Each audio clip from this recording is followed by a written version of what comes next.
Welcome to Talk the Talk, calling all activists and allies alike. It's time to come together and demand the changes we need in this unjust world. I'm Jordan, a Black male activist.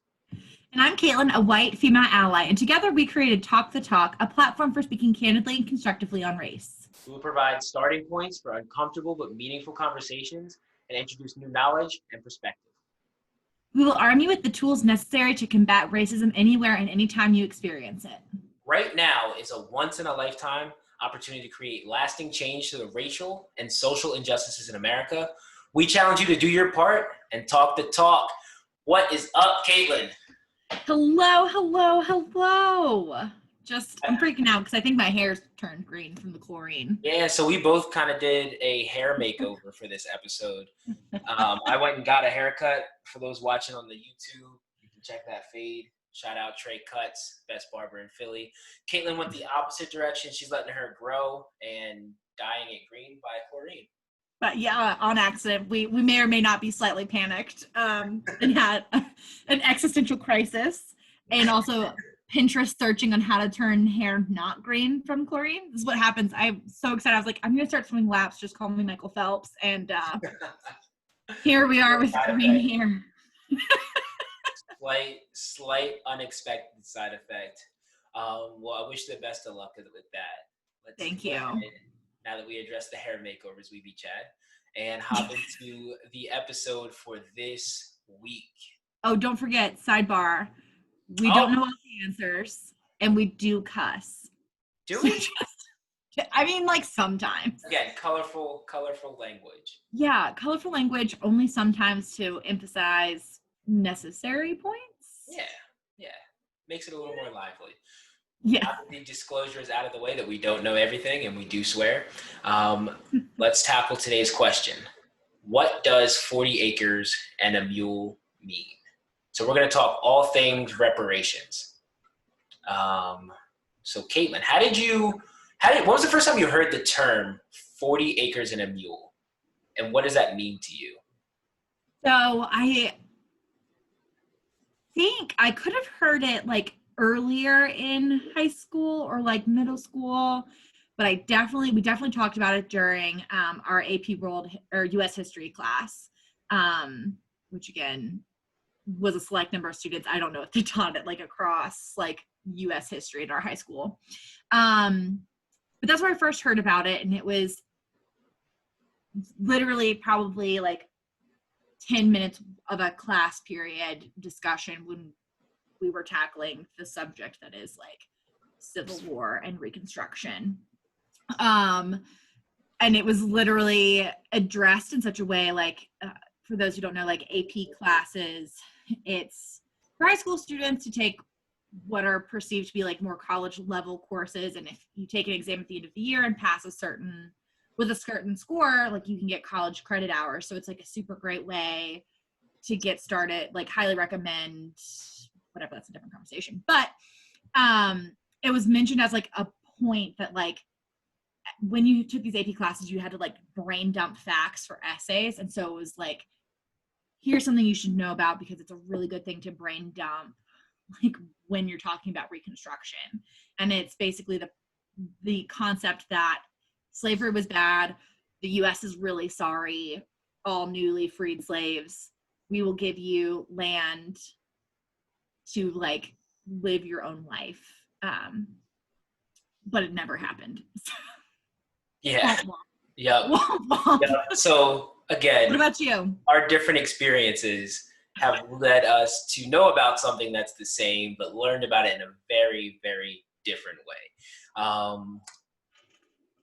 I can't remember the exact first time that I heard the term 40 acres and a mule, but it was in almost like a comedic way, just in like going through life. Like, yeah, still waiting on my 40 acres and a mule, or yeah, never got my 40 acres and a mule, or if I had got my 40 acres and a mule, like things would be different. Right. And that was just like, that was common in conversations, whether it be like family reunions or cookouts or just like chilling on the porch with family or friends. Like that was just something that constantly came up. And I remember that I think the first time I ever saw it written out was during a Spike Lee joint. Spike Lee's movie production company is called 40 Acres and a Mule. So I actually think it was when I was watching She's Gotta Have It for the first time, or Oh, DJ Fit, great. one of the two films. Definitely was probably too young to be watching them at the time, but nonetheless, that was the first time I ever saw it written. So it wasn't like you; it wasn't in a textbook. It was probably middle school age, literally on Spike Lee's intro to one of his movies. So to me, I mean, it's just sadly another promise that was not kept to Black America. Is like one of the first thoughts that come to mind with me and what 40 Acres and a Mule means. It was something that was offered up and was so close, and then was just completely ripped away. And now we kind of have to discuss what it really was historically. We're going to talk about the history of what 40 Acres and a Mule means and how it came to be, and what reparations are, why it's even a topic to discuss, and we'll get into what does it actually look like in real life. Like, how would we put reparations into place? Should we put reparations into place? And how does that actually get funded? Because it is a big, huge amount of money that would be required to do this. And we'll give you, obviously, a takeaway for today's episode. So, residential historian of Talk the Talk, you know, Really probably should not be saying that. I'm going to let you start off with this, and I'll fill in where I see fit. So, Cool. what's the history behind reparations? Okay, so if you think back to episode Time 1. out. Oh, I feel like there might be some people who don't exactly know what reparations are. So maybe I'll go ahead and get into that real quick, and then I'll turn it right back over to you for the history class. So reparations is basically just repairing. Like, if you want to just break down the etymology of a word, reparations, very, very close to repair. And what's being repaired through reparations is the financial damages that were done to enslaved blacks in America. So the inability to be seen as a person for so long, from 1619 through the end of slavery in 1865, you were saw as property, so you could not build wealth, you could not acquire land, you had your family broken apart. So all of that was supposed to not necessarily be repaired completely, but it was supposed to lay some groundwork to level the playing field for the people who were slaves, who now had their recently acquired or had been granted their freedom for the first time. Okay? yeah, and I would say, like, even broader than that, because it's literally an I'm sorry. Like, it's helping those who have been wronged, by and large. A lot of times it's financial, but also part of it is literally you have to say you're sorry. Like, writing a fat check is not. Right. I mean, that's a lot of times what's being asked to be done. Like, that's not. I mean, like, you can't just be like, here's some money, like, shush. It's not hush money. Stormy Daniels, what? Sorry, we're not going to get political. That was rude. Truth hurts. But anyways, to Jordan's point, yes, like, after the Civil War, we talked about it in our first episode, which was just the history of, I would say Black American history is probably how we should frame that first episode. After the Civil War, there was a lot of talks of, hey, we have the 13th Amendment now. Slavery is ending. Like, we're getting rid of that system. A member from the Union, William Sherman, had conversations with freed slaves, or formerly enslaved people, to figure out, like, what can we do? Because I think that we talked a lot about in the first episode, like, ending slavery was not the primary reason for the Civil War. Thankfully, that was an outcome of the Civil War. But after these conversations, Sherman said to Lincoln, hey, listen, I've met with leaders of like the Black community, and how they arrived at 40 acres and a mule was, we want to give land from South Carolina down to Florida, along the coastline, to formerly enslaved people so that they can become independent,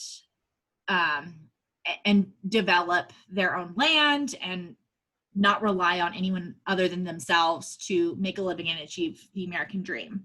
I want to interject real quick. Yeah. Because I want to give a shout out to Sherman as being like an OG, like the most original ally.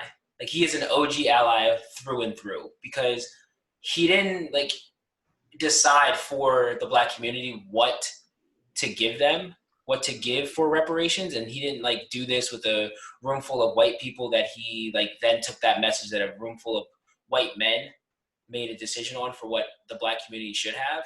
He involved 20 leaders from the Black community. Some were free their whole lives. Some were not. Some had like recently gotten their freedom. So it was 20, and of the 11 had never been enslaved. They were born free. And they had a lot of them, 10 of the 11 had lived in the Confederacy their entire lives. And the others were, recently freed because of the Emancipation Proclamation. But like for a white man to get together a group of 20 Black community leaders to try and give a level playing field, like that's exactly what we want from all allies. Maybe not on that grand of a scale, but we don't like an ally should not be making decisions on behalf of the community they're showing allyship for. So get the community the underserved community that needs your assistance and your allyship or wants your allyship, or you want to be an ally too, get them involved. Don't make decisions for them. Thank you, Sherman, for setting the example. Back right. to class. No, I mean, that's so right. That's the whole point of this podcast. Like that's the impetus of this, is to give people information to have conversations to make an impact in their community. So Sherman gets this idea after having conversations and talks to President Lincoln, and Lincoln's like, yeah, cool, love this idea. Let's like flush it out. Well, Lincoln got assassinated. And his successor didn't move forward with the idea. And that's kind of where the buck stops. And it wasn't necessarily that he just didn't move forward with it. He purposefully, I think there's a difference. Like he was a Confederate supporter. He was a Confederate empathizer. So when President Jackson came in and replaced, President Lincoln after his assassination, it wasn't so much that it got covered up by other initiatives that he was trying to put through. It was purposefully not a part of his agenda. Right.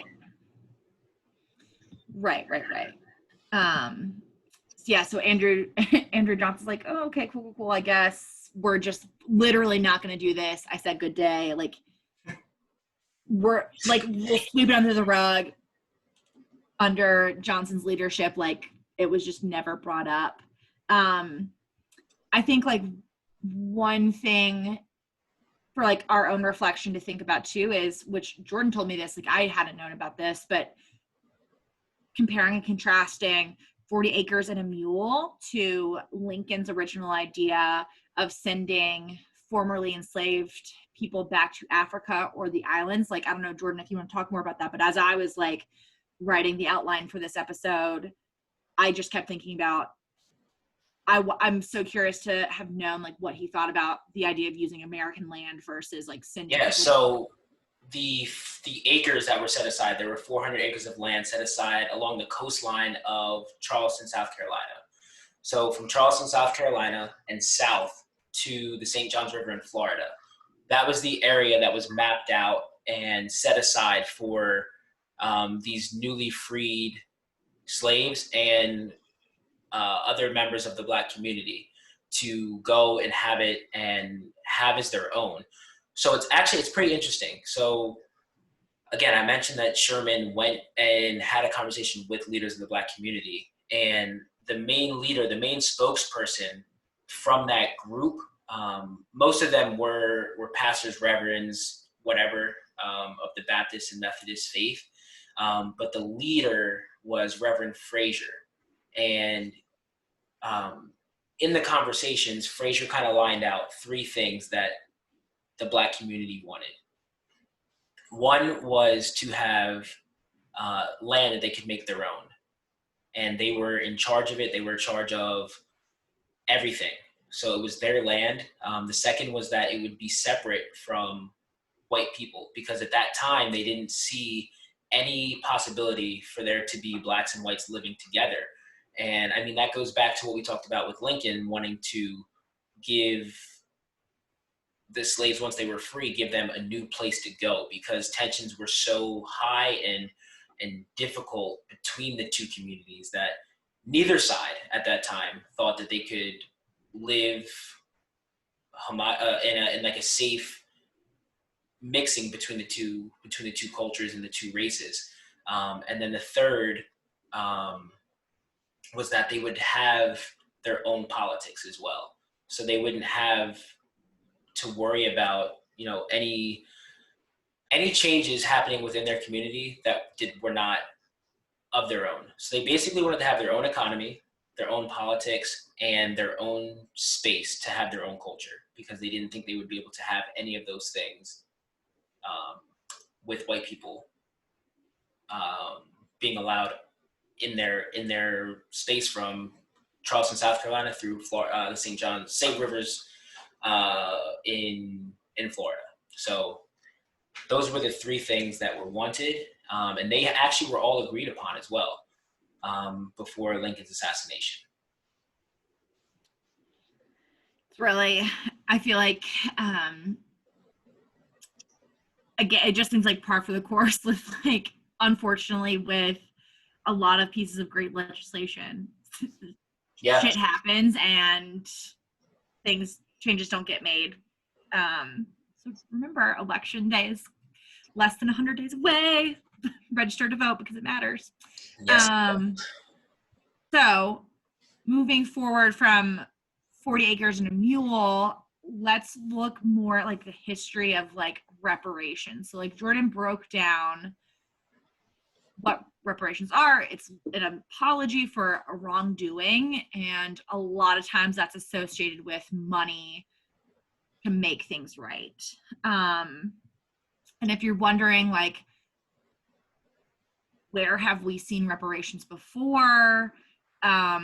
Yes. Really, Hold on. It's super important not to think that this is like some pie in the sky utopic thing that's never happened before. Like there's a history right. of reparations being paid out for repairing the wrongs that one group did to another group. Right. I think that reparations, like, really, when we think about like reparation politics, like the turning point, and I'd say probably the beginning, was the conclusion of World War II, when we saw at the Nuremberg trials, like the horrors that happened under the Nazi regime. 6 million Jews were murdered, like in cold blood. And I think that was the first time that like the world had seen anything like that. And like across the board, everyone was like, Germany, that's like fucked up. Like, you can't do that. You cannot do that. So Germany at the time of West Germany, and now Germany is one nation again, has paid out like almost $89 billion as of 2012 to Holocaust survivors. Make sure people heard you correctly. It was 89 billion with a B. Yes, with a B. As of 2012 to Holocaust survivors and to the state of Israel. And formal apologies were made. So like it can be done. And I think I would be concerned if someone didn't think that like that was a problem and there needed to be an apology for it. That was Germany. So That That's was on the Germany. other side of the pond. Um, did something Do you want to take a stab? horrible. All right, but again, that was in Germany. So okay, can this be done in America? It has been. The Japanese Americans that were kept in internment camps were paid out $1.6 billion, not nearly the 89 billion that was paid out from Germany, but it's still been done here in the United States of America when Right. And they paid $1.6 billion to Japanese. like if you don't know what we're talking about, so during World War II, the US entered World War II after the Japanese bombed Pearl Harbor, which is in Hawaii. After that happened, like it was across the nation, but like California, specifically Los Angeles, had a large number of like Japanese Americans living there, and they were put in internment camps, literally think a concentration camp, but there were no gas chambers. They lost their property, like their shops and businesses, like Their children's stuff. families, their lives, everything Yeah, was ripped away. exactly. And I'll also say like 2/3 of the people, there were like 117,000 Japanese American people in these internment camps, and 2/3 of those people were born in America. So like horrible, horrible, horrible. A complete and like encroachment on like these American citizens' rights. The US said, okay, we messed up, we're sorry. If you thought that like that was just one time the US said sorry for something they made a mistake for, you are incorrect. We've done it before with Native Americans or If you indigenous see a people. theme of the United States just continuing to.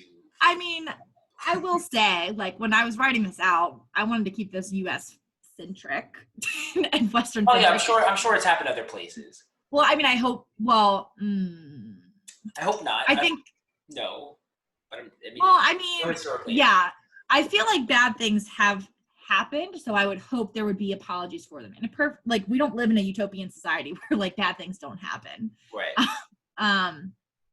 So yeah, it's like me saying I hope so sounds kind of weird to say, but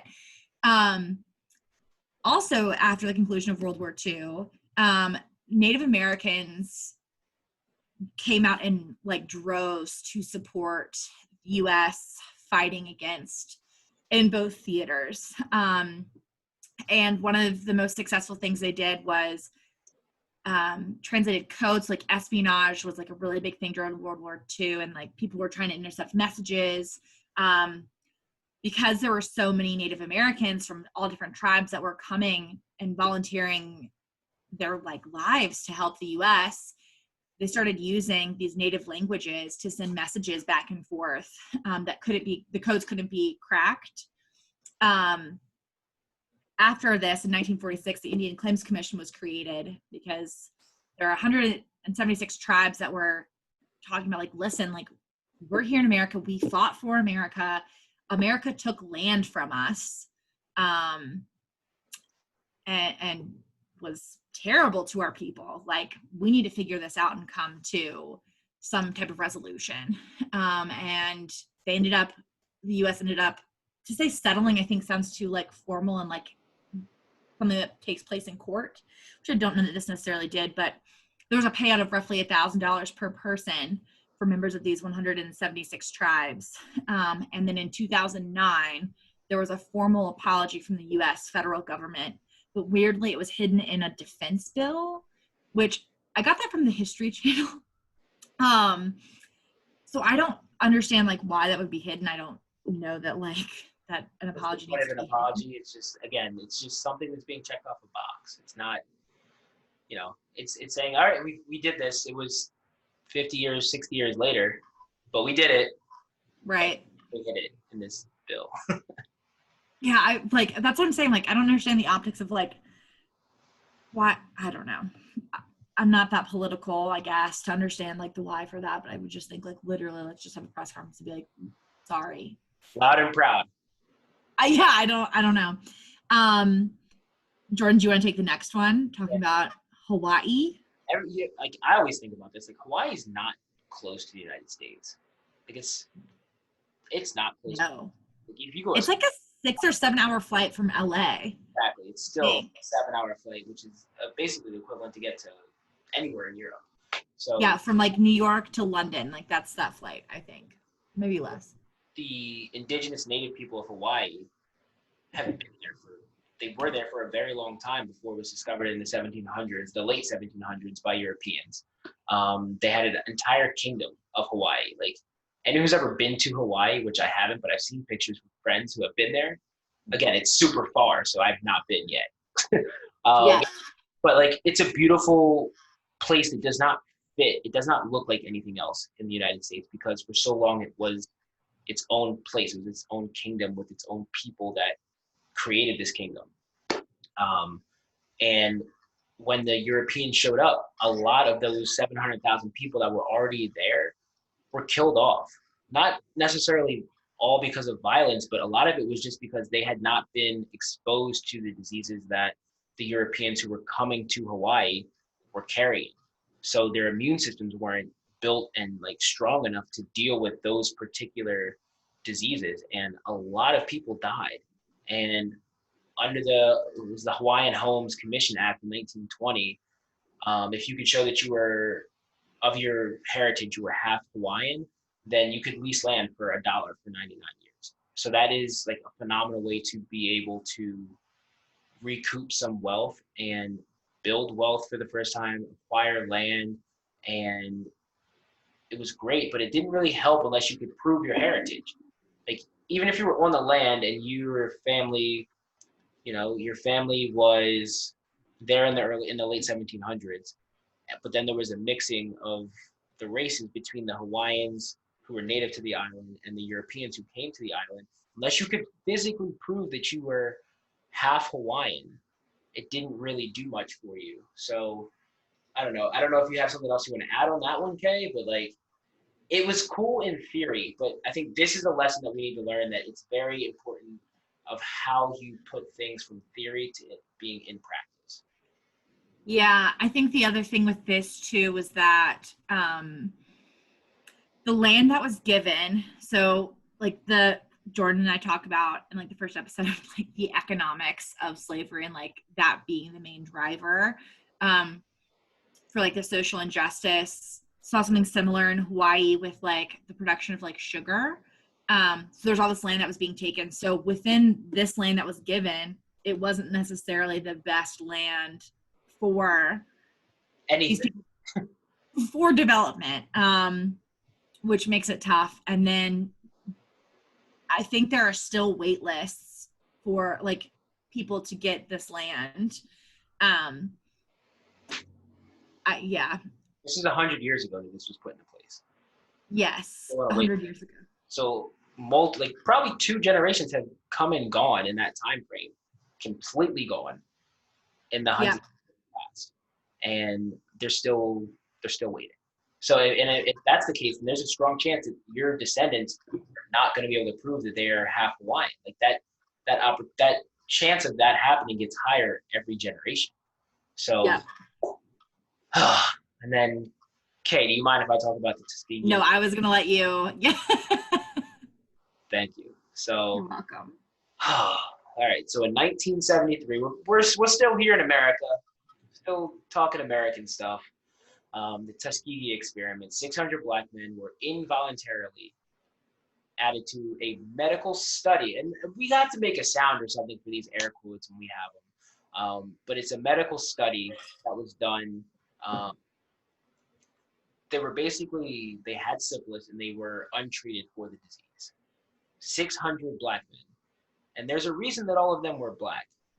Because in America, constantly and consistently, black bodies are not valued the way that other bodies are. So it was okay for these 600 black men who had syphilis to go untreated, but it wasn't safe to have a white man or an Asian man or any man who wasn't a black man be a part of this study. And the only reason we found out about it was because the Associated Press found out about the story and put an article out. That's crazy that in 1973, all of our parents were alive. I have cousins that were alive. Like 1973 is not 1920 or 1819 or 1619. There's a lot of people who were alive in 1973 that are alive right now. Like it's not far removed. And for the fact that the only reason we found out is from an Associated Press article that was published, like we would have never known that the government was doing this. So once this article comes out, the government says, shit, you caught us. You fucked up again. So we're sorry. And we're going to cover the healthcare costs and the burial services. Not we're going to do anything right by the people who lived through this or the people who their family was affected by this. We're going to cover your healthcare costs and we're going to pay to put you in the ground. No, okay, I'm not like justifying, but it was like, we're going to give $10 million and then we'll cover healthcare costs for those who survived. And sorry. So like, I'm not like, again, slow clap. Like, I'm not saying, no, it's good. But like.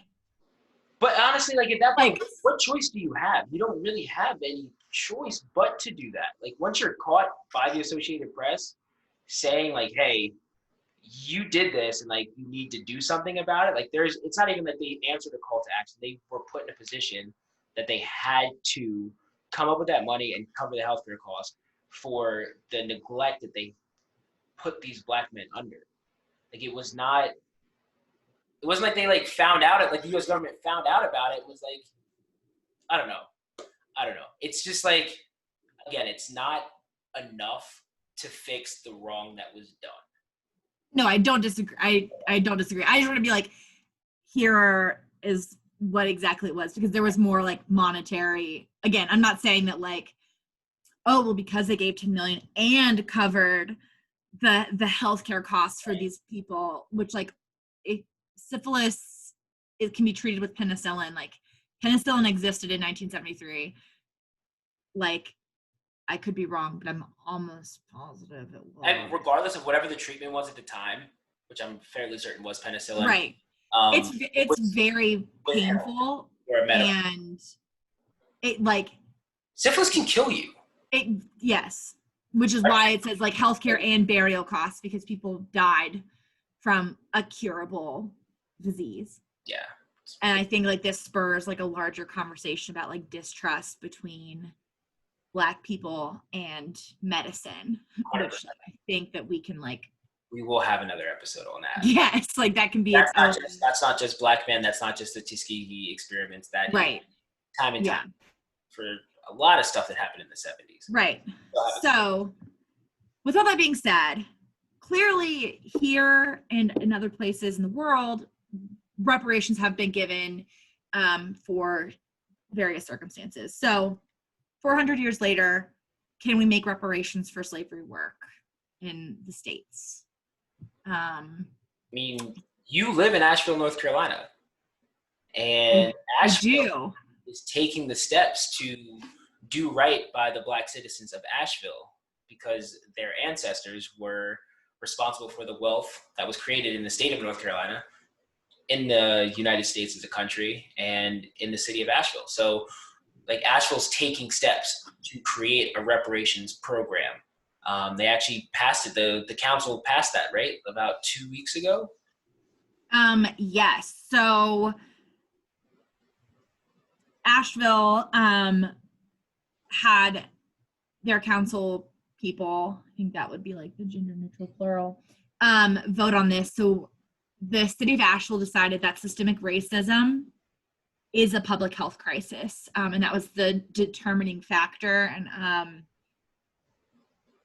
how I think that probably they had like the start of these conversations and how they got to the end result, which was some type of reparations. In the examples that we gave before, like we talked about like the Native Americans getting $1,000 or money being held in trusts, Hawaiians getting land grants. Like there's a bunch of different ways that this reparations can go, from like an individual check, like if you filed your taxes and got like a $1,200 check from the government because of Corona, something like that, or the Hawaii land grants. There's a bunch of different things it could look like. In Asheville, it's not money is not going to be funneled to individual people, but money is going back into low income, predominantly Black neighborhoods to promote funding. Address the issues and the injustices that were created by slavery.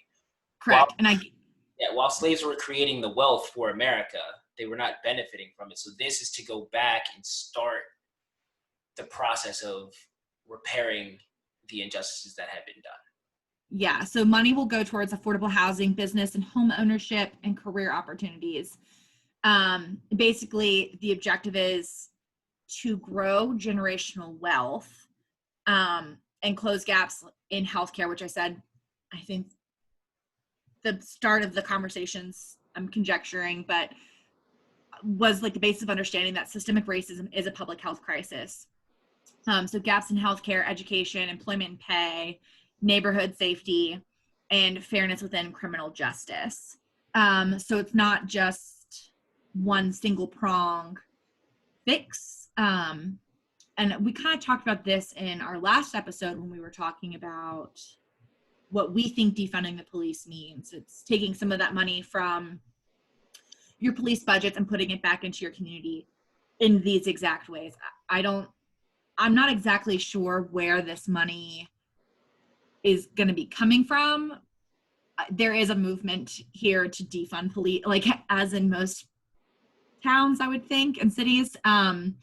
At this moment, there is someone who wants to defund the police. Yeah. So I don't know that that's necessarily where this funding is coming from. But it's very, very exciting. I will say, though, as proud as I am of the city of Asheville, Asheville's not the first city to do so.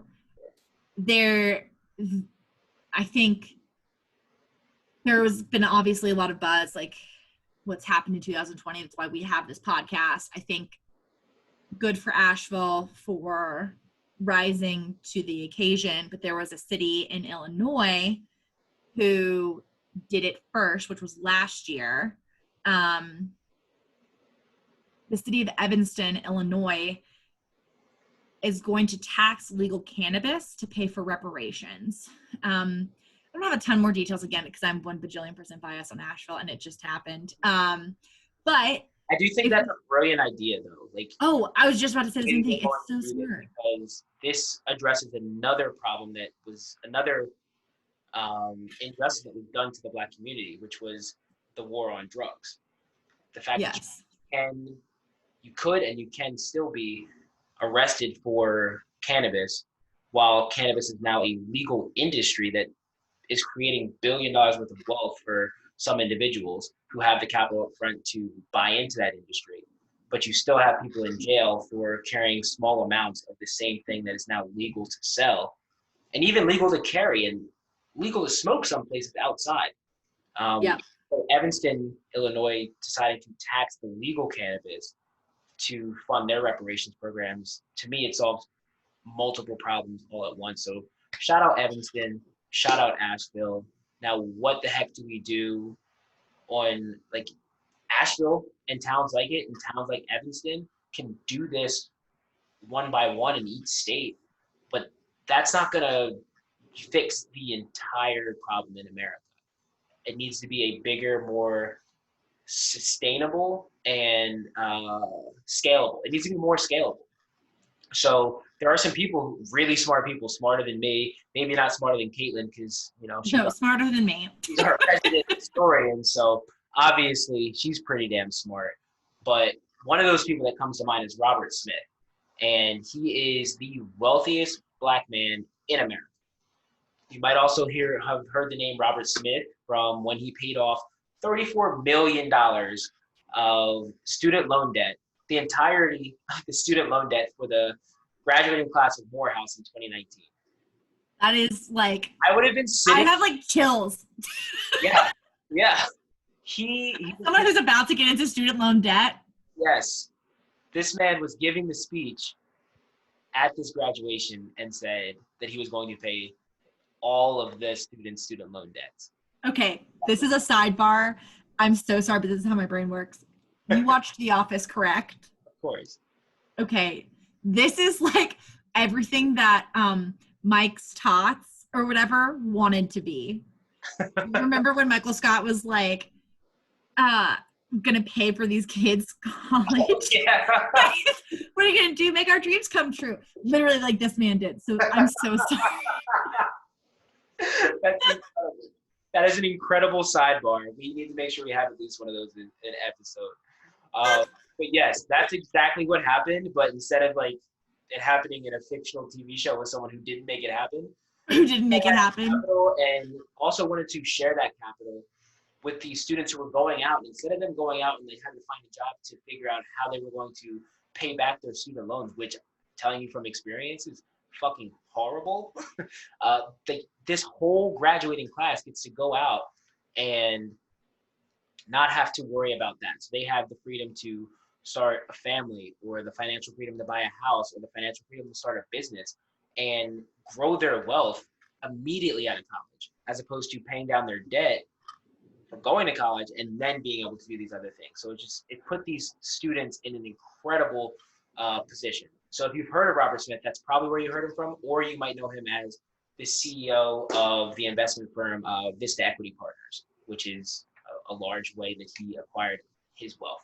Again, the wealthiest Black person in the United States. He has this plan. It's called the 2% solution. And it's pretty simple.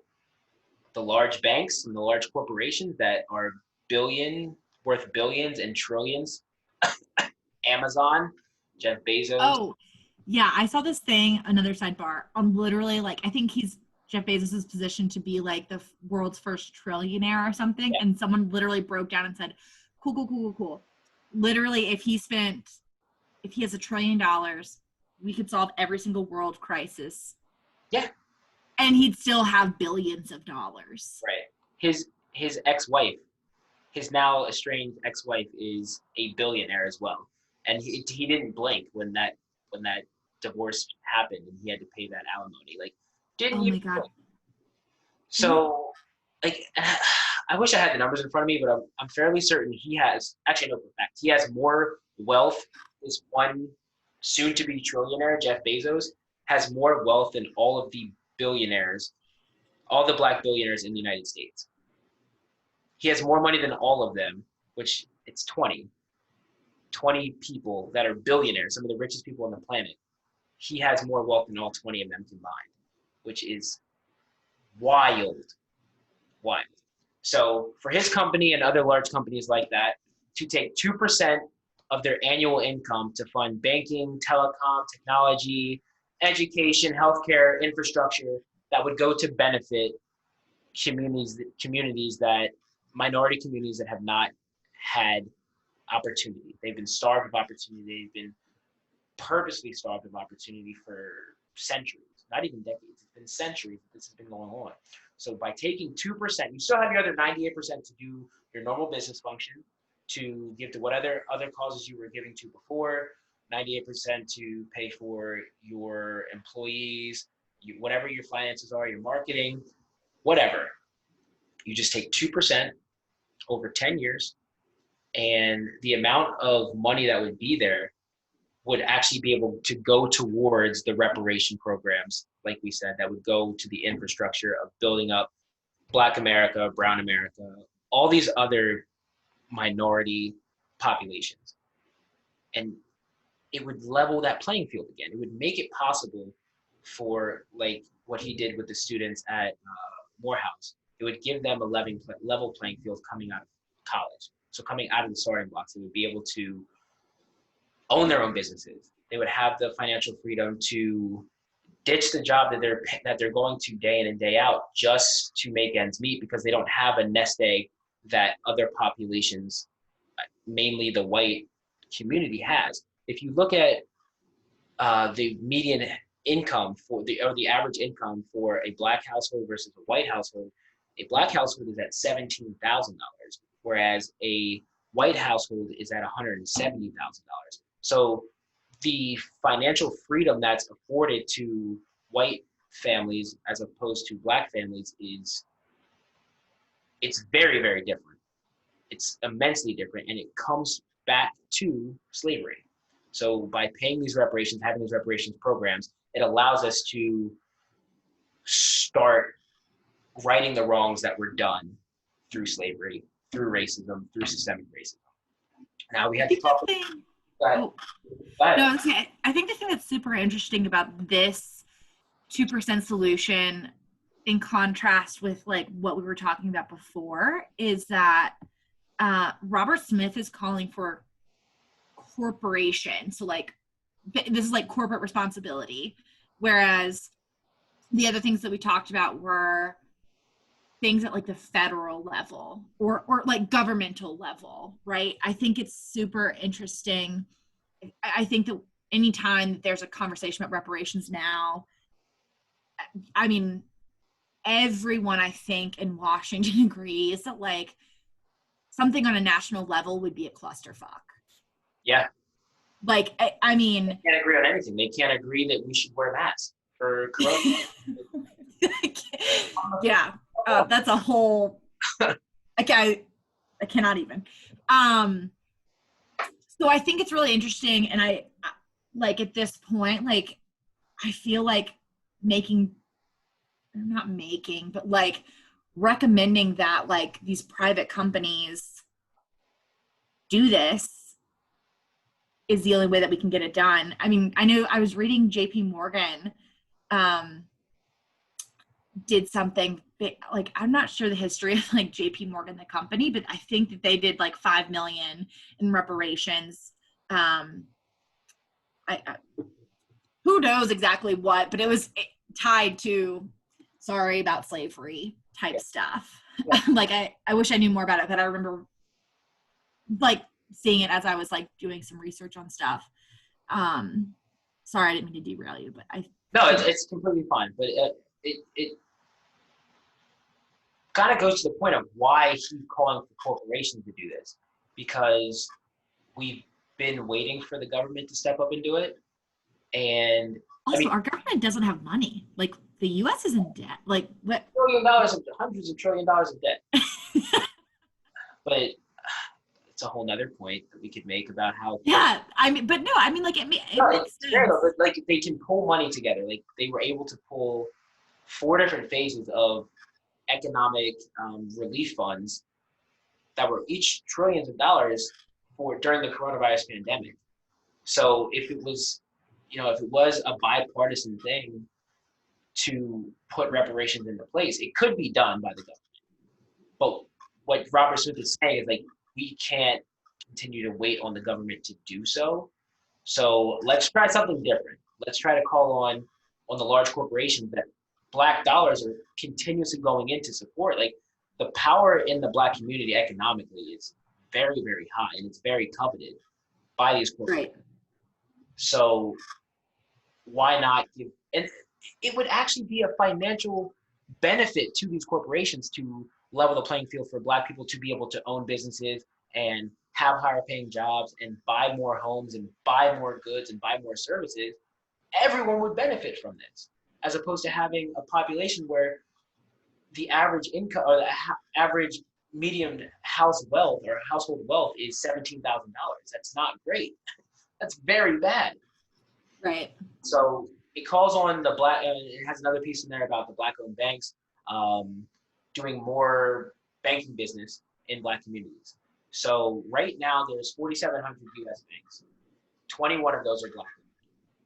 Okay, so that's a very small percentage, and less than $5 billion in the total U.S. assets. So the U.S. has $20 trillion in banking assets. Less than $5 billion of those are in Black-owned banks.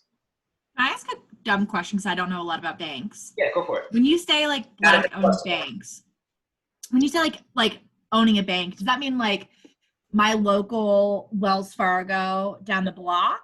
Or is that like Wells Fargo in and of itself is one of those 4,700 banks? Yes. Does that make sense? Okay. Yeah. That makes sense. Okay. So like Wells Fargo is a white-owned bank or a majority-owned bank, whereas One United, a bank that I use for some of my funds, is a Black-owned bank out of Massachusetts. I'm like shook that there are this many banks. Like I said, I don't know anything about banks. Once you break it down to like you include credit unions and like. Oh, okay. And it gets to be like state employees. Okay. 4,700 U.S. banks.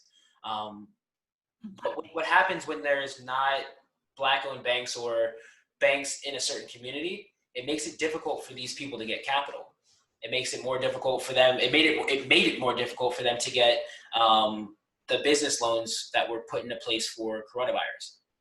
So a lot of the smaller Black-owned businesses were kind of left in the dust or left waiting with employees to pay bills to cover without able to get the funding because there's not banks in their community. So they have alternative ways that they either store their money or they have to go across town to get to the bank, or they just don't have relationships that they would have with a Black-owned bank if there were more Black-owned banks that had the assets to loan out and to do business with these businesses. So Robert Smith, throughout his 2% plan, it's been out there. He talks about it. You can see it all over the internet. Seems very plausible, and it's not a huge commitment from any one company or asking the government for anything. It's a collective, just like the original reparations were supposed to be. It was a collective. Almost people are gonna like get turned off by this, but it's almost like a socialist ideal where we are boosting the collective with the benefit of everyone being benefiting from this in the end. And we kind of talked about like the United States specifically, but in the early, 1619, when slaves were brought here for the first time, a lot of the people that were bringing them were European descent, and they were coming from Europe. And that brings us to the company Lloyd's of London. Kaitlin, I don't know how familiar you are with Lloyd's of London. To say like not would be generous. I mean, like I saw what you posted in our outline. Yeah, so the Lloyd's of London, it's not an insurance company. It is a marketplace for people who sell insurance and people who purchase insurance. It is a company that's over across the pond in England, English-based company, and it's a very old company. They've been doing what they do for 400 plus years. Like America's very young. The rest of the world is not. So this company's been around in the insurance marketplace space since before 1619. But during the height of the slave trade, the transatlantic slave trade, people who were shipping their cargo, aka their slaves, aka their humans, from Africa to America, they could go through Lloyd's of London and basically have an insurance policy. So we talked before about how terrible and how dangerous and how many people died on the transatlantic slave passages on those slave ships. We talked about how people died. That to the slave owners and the slave traders was a loss of cargo, a loss of property. So they insured it the same way that you would insure your car or your house or anything that is your property to insure. And the Lloyd's of London has come out and apologized and for their role in slavery, and they've also put out that they plan to pay reparations. They haven't announced their reparations plan, but they have come out and made a very public statement that's on their website, that's all over the internet, that says, we fucked up. We should not have done that, and there's people that are still benefiting from it, and we need to do right by the people who have been set back by it. And the company is like taking the steps. They plan to, like I said, to pay out reparations. They haven't announced their full plan, but like it's in the works. So it's, again, goes back to the Robert Smith's 2% solution. Like there's companies that acknowledge that they did wrong and they want to do right now. And it doesn't wipe out what Lloyd's of London did previously, but it takes a big step in the right direction. That's awesome. Yeah. I feel like that says a lot to me too, just because not that there are not racial tensions for Black people in the UK, because I'm sure that there are. There's racism. But like for them to apologize, be like, we messed up, and like we can see what we did, and it's happening thousands and thousands of miles away. Like I think that's really incredible, and that's putting it minimally. To like step out and say like, because they could so easily just be like, oh, that's not us, that's not our problem. Yeah. You know, it's all the way over there. yeah. We have like, if you want to talk about government again, like that's what our government is saying. It was like, oh, it was a long time ago. It's okay right now. Again, I don't want to be political, but I'm just gonna say, as I was doing my like research for this or whatever, I saw a quote from Mitch McConnell that was like, this happened 159 years ago when none of us were alive. Right. And I was just like, but Mitch, scroll. Mitch, would you trade places and like give up your whiteness that you've benefited from to get to where you are and like have the things you have? No, you wouldn't. You wouldn't, Mitch. So that's why there needs to be a change, and there needs to be a repairing of the damages that were done. Right. So I don't know. You asked me a really good question when we were getting ready for this. Is this a fix for systemic racism? And my truthful answer is there's no way to ever wipe out the atrocities that were done, and there's no way to ever fully fix the damages that were done through slavery and through the consistent and constant systemic racism in America. So no, it's not going to fix all of systemic racism, but it's going to put us in a position where going forward, we can have a better future. We can have a more equitable and equal society. And it is a massive step. Reparations would be a massive step if done correctly and implemented in a way that's beneficial for the community. And creation of the plan includes the community that needs to receive these reparations. I think it would be a massive step in the right direction for combating systemic racism, putting an end to systemic racism going forward, so that the future generations, and even us who are still here now, like making these pushes and having these conversations and pushing our politicians to do right by the atrocities that have been done by America. Even though, again, Mitch McConnell, no one was alive right now who was a slave, and no one was a slave owner. There's been trickle-down effects that we talk about time in and time out on this show and are being brought to light on social media and different podcasts. Like, people know that this would be beneficial to the Black community. We've seen it work in other places. We saw it work with Germany after the World War II. We've seen it work for the Japanese Americans that were in internment camps in World War II in the US. We've seen it work, and it's the right thing to do. And I personally do think that it's not going to fix everything, but it's going to be a massive relief, and it's going to help out a lot of people. And that's just not even just the people it will directly help in those underserved communities that have been wronged. It's also going to help everyone, because again, when you help a population that's as large as the Black community, you're going to help the entire collective of America. I have nothing to say because I agree. Well, hey, if you've got nothing to say, I think last week that's so rare. I think last week was my week to teach us what we didn't learn in class. So you're up this week, and you got a good one. You actually taught me something that I wasn't sure about. So go ahead and run with this one. What didn't we learn in class this week? Okay, well, a lot of us probably didn't learn about this, because I'm going to assume that Jordan and I were not in class in 2019, so we wouldn't have learned this in class. But this week we're going to talk about what is HR 40.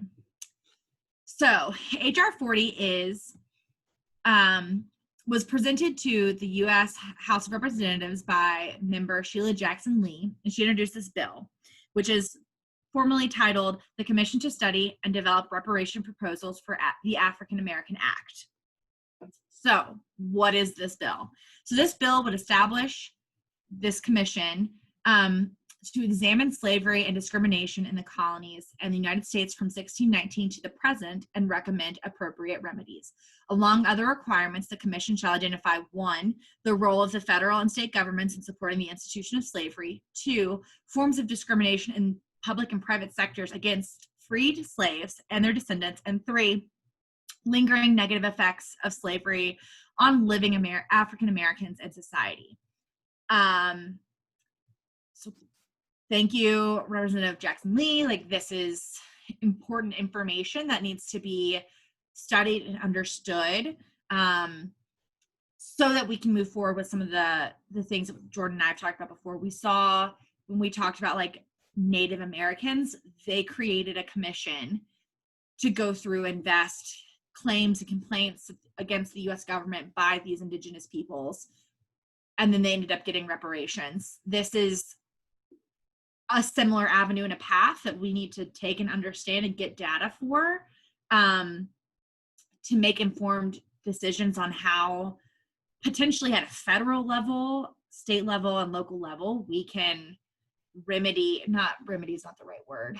I guess make reparations for America's original sin, which was slavery. So a little detail on this. So this was proposed in 2019 in January, and it really hasn't been touched since June of 2019.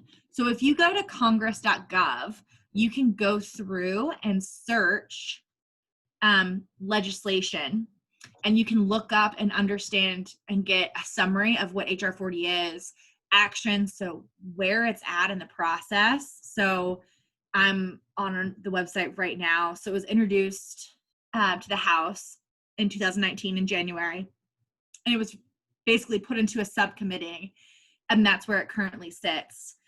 This is a really great resource if you ever want to look at your pieces of legislation. You can go through and see like a little tracker. So how something becomes a law, it's introduced, it goes through committee reviews in the House, it's passed by the House, it's passed by the Senate to the president, and then a bill can become a law. So can be an arduous process, but nevertheless, this is something that is super important and I didn't know a ton about.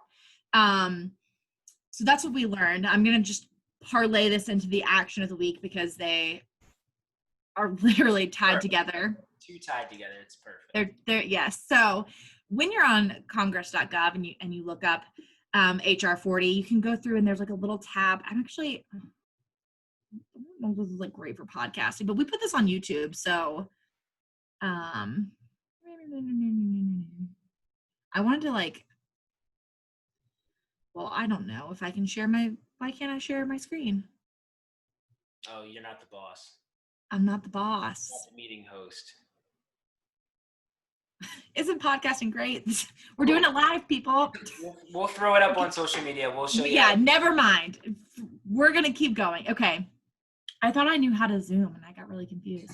So on congress.gov, you can go through and see the co-sponsors of a bill, which will basically show you all of the representatives who said, yes, I love this idea, let's move forward with it. And you can search all the co-sponsors. So anyone who co-sponsored the bill will show up on a specific tab. Yes. So you can go through and click on your state, and then you can go through and see if your representative supported HR 40. And if not, you can go and do a quick Google search to see who your representative is based on where you live, get their contact information from their website, and ask them to support HR 40.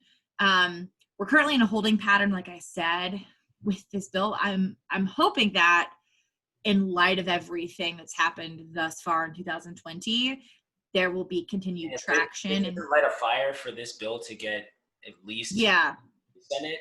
I don't know what horrible event has to happen for it to.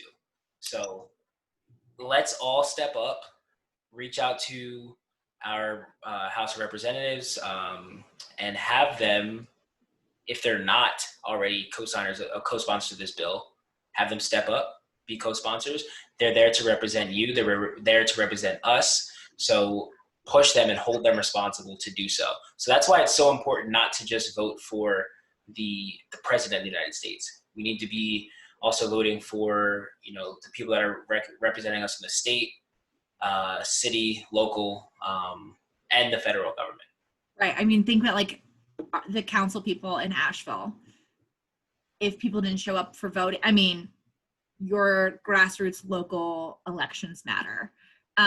With all that being said, please register to vote.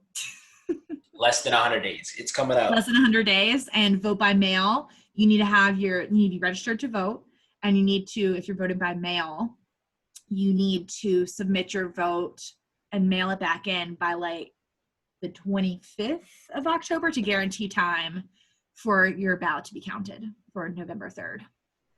All right. I think that's it. I think we're done. Yeah. I just want to say thanks for listening. Get out there, fight racism wherever you see it, and talk the talk. Peace, y'all. See ya.